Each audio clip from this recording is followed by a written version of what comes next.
All right, this is Greg Kimball. This is the Final Percent Podcast. We are in the middle of a mini-series. I'm starting to get a little scared of this mini-series because it's looking like we might go beyond 6 parts.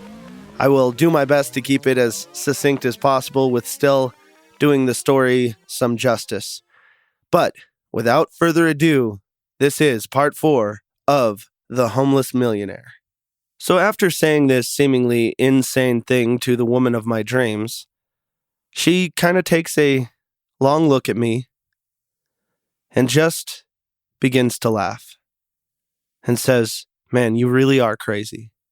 Well, as crazy as I was, it was not the Hail Mary pass I was looking for because it didn't work. It didn't change anything.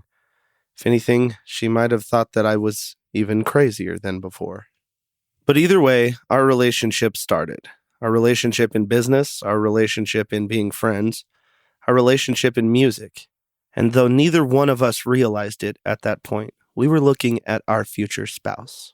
We didn't know the magnitude or the gravity of the situation. We could just tell that something special was happening. Something was different. I had just gone through something very catastrophic in my life, and while she wasn't going through a divorce, she had gone through something equally catastrophic in the relationship department. So we were both a little torn and tattered in our hearts. And so we came into this cautiously. Even though I was more forward with my feelings, I was very vocal at the beginning saying that I was never going to get married again. There is no chance that I am ever going to give a woman my last name. And there is no chance that I am ever going to trust that much again. Boy, was I wrong. Because she showed me what trust was. I always thought I knew what trust was, but I was never there with anybody. I never fully committed. I never fully trusted. And trust is one of those things, if you can't fully give it, you're probably not going to fully get it. And from day one, I could feel her trust level with me was something I had never felt before. And it pulled a trust level out of me that I have never given before. So even in the beginning, in our friendship, she was teaching me and molding me and making me into a better man. It's almost like she was a puzzle piece that I had been looking for my entire life, because I also felt like she understood who I was, what I was capable of, and what I wanted to achieve. And she wanted to help me achieve those things, even as a friend. So when she came into my life as this puzzle piece, and I placed this puzzle piece into my big picture, my big puzzle, I can be honest with you that once I stepped back and looked at the picture that I was trying to create, with that piece in place, it was an entirely different picture. And I realized I was destined to do different things. And priorities started changing. Now, did they change overnight? Absolutely not. It was still a hard road ahead. But this was another critical moment for me realizing what I could be capable of. And it was so much more than me. It was so much more than who or what I can do, what I can be. And I realized that if I really want to do amazing things, I've got to find the right people. And she was another one of these rare people who loved me for just me, not what I could do, not what I could do for somebody, but our relationship developed into something that I had never really felt before. But then again, she was able to open my eyes in ways that I had never had them open before. She was a person that was very similar to John Gillette and Austin Ewell, who really just believed in me for the sake of me and sometimes in spite of me. So over the next few months, we develop this relationship, and not a relationship like boyfriend, girlfriend, just this relationship of I've got your back kind of relationship. Like she would talk to me about a date she was going on, and I would talk to her about a girl maybe I was thinking about seeing. But I think deep down we both knew that we didn't want that. We wanted one another. We were just scared of the magnitude of love that was developing between us. And it got to the point to where I felt like a kid in high school. I felt like that kid who would have his giant crush, and anytime she would text me, or actually anytime I would get a text, I was wishing it was her. I was hoping it was her. And it was getting to the point where I would text her, and if she didn't text me back right away, I'd get all self-conscious and insecure. You know, when you're in that just puppy love and you're trying to think of things just so you have a reason to text someone. I mean, that was me. I was head over heels, but it was really weird because I was head over heels without realizing I was head over heels, because she was literally becoming my best friend. I would talk to her about everything, my hopes, my dreams, my fears, anything that was scaring the crap out of me, just literally everything. And we get to talking and we're going back and forth, and we say, okay, fine. You know what? We kind of started talking over this music thing. Let's fly you up to Denver and let's just kind of see what happens. Let's record something. Let's make some music and let's just see how it goes. And so she flies up. We work on a few songs, and actually John wrote 2 of the songs and did a wonderful job, and she got to meet him. And it was funny because I was talking to John. I said, okay, well, we're bringing up this potential client and blah, blah, blah, blah, blah. I need you to be really professional. And he calls me out. You know you're in love, right? No, I'm I'm not in love. What are you talking about? I can't even stop from smiling right now. So I was saying, no, I'm not in love. He said, BS, man. And so we do the project, but I'll tell you at this point, because she was staying with her aunt and uncle happened to live up here. So she was staying with them, and I'd pick her up every day, take her to the studio, then drop her off. And this is where I realized that all of the emotion, when I'm saying I was head over heels but didn't realize it, now I'm starting to realize that I'm head over heels, like I'm in trouble. And I start kind of dropping hints and giving the inkling that, hey, you know what, I might be interested in you. And man, she is still shutting me down. Like there is no tomorrow. I'm going, man, maybe I really have no shot. But if there's one thing about me, I am a model of perseverance. I am relentless. And I just knew that my soulmate, after I put her on that plane, after we did those 3 songs and I drove away, I knew that it felt like a part of my soul had gotten on a plane and flown away from me. I'm not kidding. I know it sounds cheesy, but I'm not talking to anybody about these feelings because I still feel like I have some mud on my face from the whole divorce fiasco. Because, I mean, I got into that relationship after knowing her for 3 weeks. I mean, I married someone after knowing them for 3 weeks because I was trying to fill a void. I was trying to make my heart complete. But I can be honest with you, I had never felt these feelings before. And so I am trying to fight them. And I started kind of talking to my mom, and my mom was saying, well, you know, you might be in trouble. I can tell, I can just hear it in your voice. I can hear the way you're talking about her. Craig, you're in love. And I said, man, I am, aren't I? Oh my God. And I'm thinking, what am I going to do? This girl just spent the last 5 days when she was in Denver shutting me down. Every time, because I mean, all of our other communication is through text and over the phone. Because I mean, she lived in Phoenix, I lived in Denver, and I would only see her in passing when I was having to go to LA or Phoenix. And even when I would only have to go to LA, I would like purposely get layovers in Phoenix so I'd have a reason to see her. I mean, I would rearrange my life just so that I could have an extra hour with her, 30 minutes with her. If it was a whole day, that's incredible. But I just start realizing, you know what? I know. You know what? There's 3 words that are more powerful than I love you. And it's when you can look at someone and against all odds, when people are saying, well, why? Why do you need that person in your life? Why do you just look at them and you say, I just know.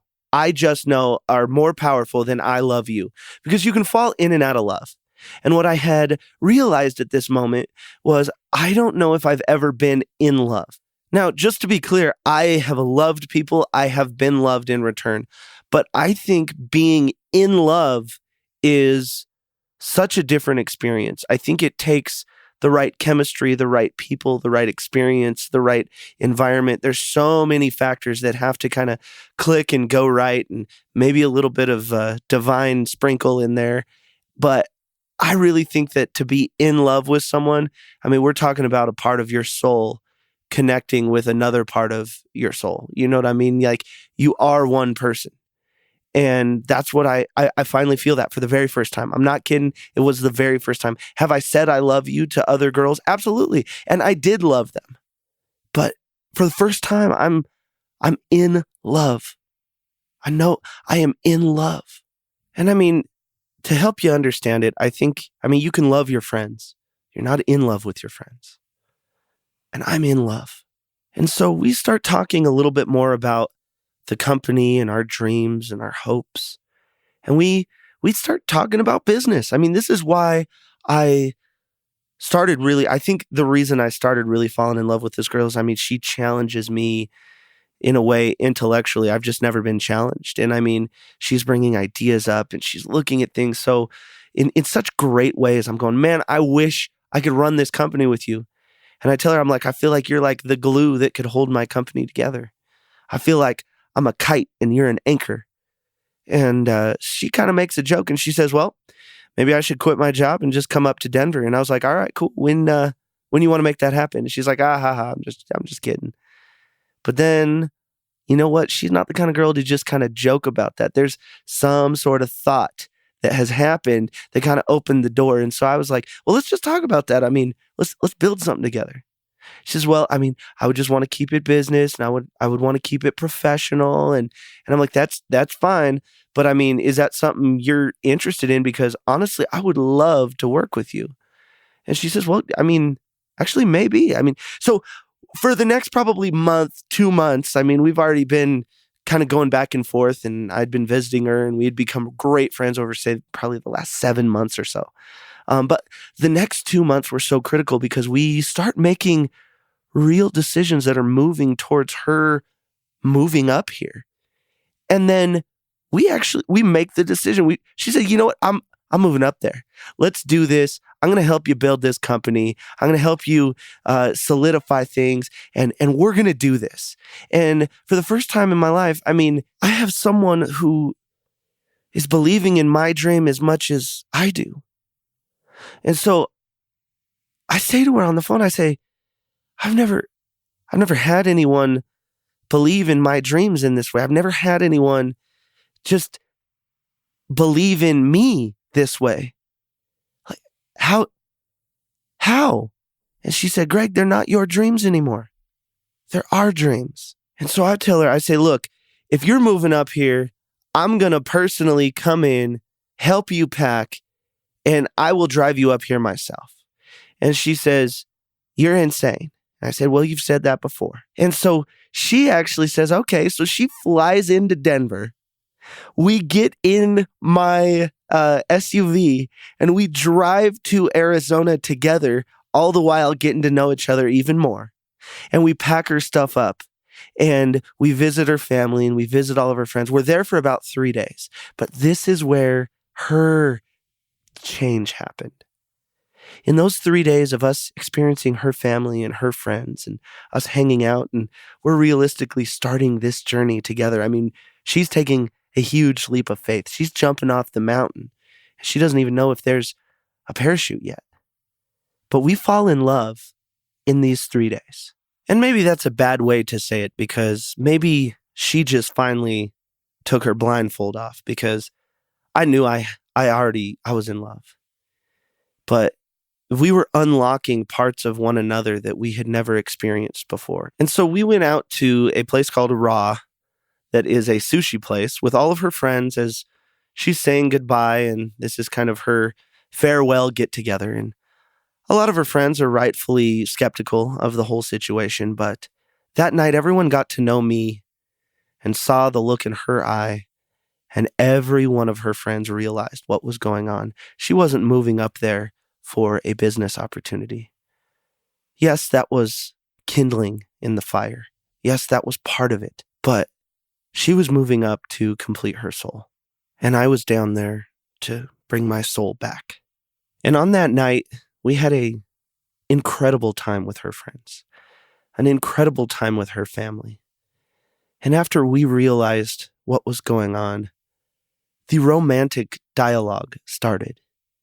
And our first kiss happened that night. I think then we realized that we were in for a little bit more than we bargained for, bringing her up there, because it does complicate things a little bit. But there was so much emotional energy behind that first kiss that it opened a door in my mind and my heart that I didn't even know existed. That first kiss was something that would make a fairy tale wonder why they're being so sappy. And I'm telling you, when her lips met mine, music was playing, our souls were dancing, and there was that cinematic moment that made me realize that I really am just getting started. This was the start of why I am on earth. Because I knew in every fiber of my being, when we came into contact, that I was literally made to love her. So the very next day when we got in our vehicles, I was driving an SUV, pulling a U-Haul full of all of her things. She was following in a car. And this drive starts, and this is the best one yet. And I realized that somehow Arizona and Colorado were connected. I still haven't figured that one out. But each drive, my life got better. There was more opportunity. And it was because when the opportunities came, I was willing to put in the work. There's not very many guys who would say, hey, I'm going to drive down there, pack you up, and bring you back and help you relocate. But it's that opportunity when it comes. Are you willing to take it?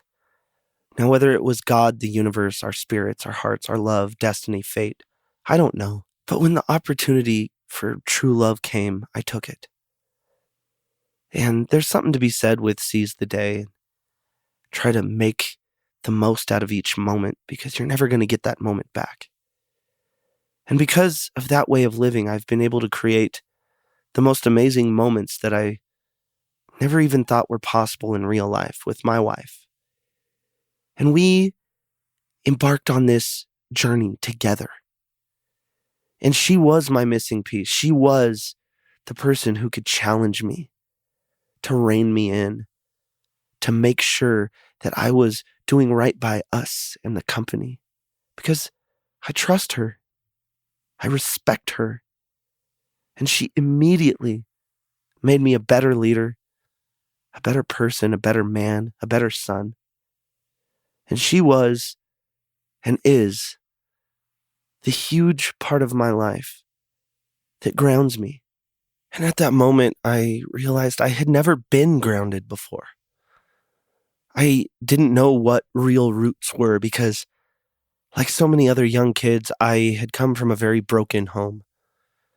I actually went through the divorce of my parents and watching my brother try to run my father over with a car, and watching a fight that ensued that was realistically on both of them. They were both being aggressive alpha males towards one another.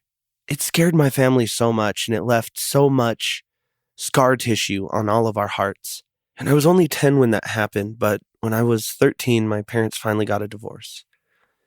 And I actually went and lived with my brother for a little bit, and then I bounced around and lived with my dad and his new girlfriend. And I lived with my mom and her boyfriend. And I lived in a car with her, and then I lived in a pop-up camper with her and her boyfriend. And then we lived in the back of a laundromat for a little bit. I know that sounds weird, but it's the truth. And then we lived in the back of a store where my mom and her boyfriend at the time decided to get a retail shop to where he could sell leather goods in Wickenburg, Arizona, of all places. And that's kind of where I settled on my high school career. And even though I had to deal with sleeping in a car and sleeping in a camper, in the back of a store, in the back of a laundromat, and doing all of these things. At least I was in the same place for more than 6 months. I had the same friends. I wasn't constantly restarting back in my high school career in my teenage years. And my dad found out how we were living, and he finally helped us get into a house. And then in that time, my mom's boyfriend became extremely abusive and started strangling my mother and hitting my mom. And I'd come out to them fighting constantly. They were yelling constantly. And one time when he didn't know that I was home and I had started on the football team and in weight training, and I'd gotten much bigger because I was kind of tired of this behavior. I opened my door after a loud crash happened, and I saw his hands around my mother's neck. I went running after him with a baseball bat, and I did what any kid would do, and I kicked him out of the house. And then when I was 15 or 16, I can't remember when this was going on, I went and got a job, and I started helping with the bills of the house. But I was still that wild kid when I was 15, running around. But I helped out as much as I could, but I was still a bad kid. I mean, I would just take my mom's car and drive into Phoenix, which was 50 miles away, and I only had my learner's permit. And then she'd call me saying, I need to go to work. And I'd say, well, I'm in Phoenix, deal with it. I mean, even though, yes, I stepped up and I tried to be the man then, I still had that wild side. I just could not be grounded. And just to let you know, back then, I think the reason I was doing it is I think I was feeling entitled. I was saying, okay, well, if I'm the man of the house, then I can make these decisions. But I'm not mature enough to make those decisions. I think just because I'm helping out, I can make decisions like an adult. And so I didn't have good examples around me. I couldn't manage money. I couldn't manage time. I was getting bad grades. I was doing whatever I wanted because I thought I was already an adult. Now, the reason why I'm taking this detour to tell you a little bit about my childhood is I just didn't know what it was like to be grounded. I had no roots. I didn't know what it was like to say, hey, you know what? This is my home. I didn't know what it was like to see mom and dad together without them fighting.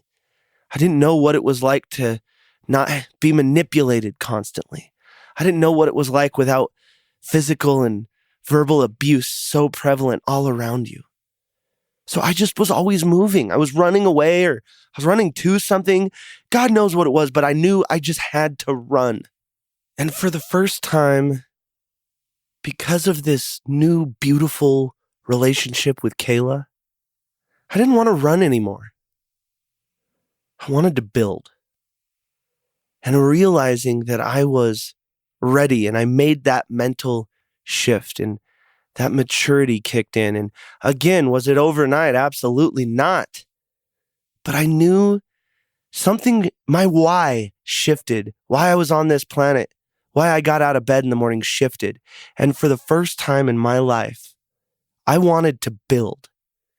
And when we got back to Denver after that drive, I started building.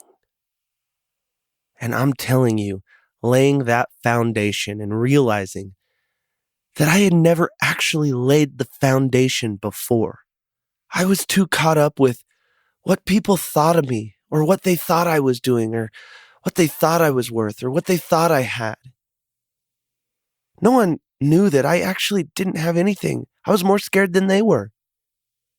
But for the first time, brick by brick, I started building something real, building something tangible in my mind, in my heart, in my relationship, and in my business. Thank you so much for listening to part 4 of The Homeless Millionaire.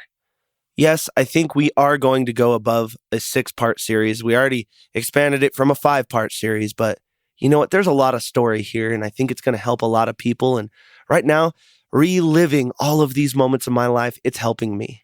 So if you want to hear what our first brick was, if you want to hear the foundation that we actually started laying down, stop by tomorrow for part 5. And oh my God, a huge shout out to Lights Edison for constantly listening to this podcast and repping the podcast.